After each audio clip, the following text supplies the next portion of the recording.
Lancée l'année dernière avec deux versions, hybride simple ou 100% électrique, la Ioniq s'enrichit désormais d'une variante hybride rechargeable appelée plug-in, c'est-à-dire que l'on peut brancher.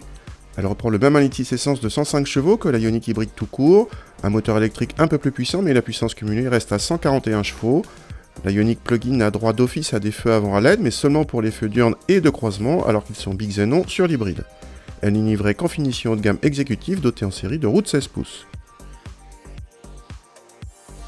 L'intérieur de cette version est identique à celui de l'hybride, sauf pour un bouton qui commande le passage d'hybride en 100% électrique si la charge de la batterie le permet.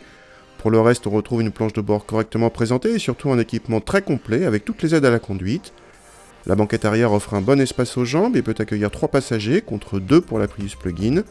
Le coffre sous le plancher duquel sont logées les batteries dépasse les 300 décimètres-cubes, un peu juste vu la taille de la voiture mais supérieur à celui de la Prius rechargeable.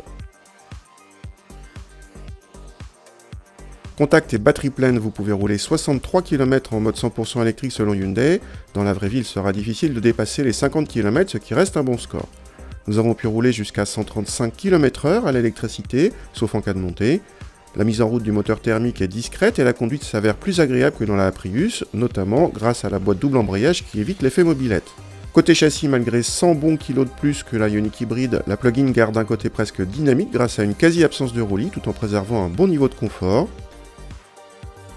En consommation, Hyundai annonce 1,1 litre et 26 g par km de CO2 contre 22 g pour la Prius rechargeable. Ces chiffres certes irréalistes ne peuvent s'approcher qu'en chargeant la batterie aussi souvent que possible. Une charge complète prend moins de 3 heures. Dommage cependant qu'aucun mode charge ne soit proposé en roulant, contrairement à la Golf GTE. Cette Ioniq plug-in s'affiche à 36 100 €, c'est tout simplement la moins chère des hybrides rechargeables actuels, juste en dessous de la Prius plug-in.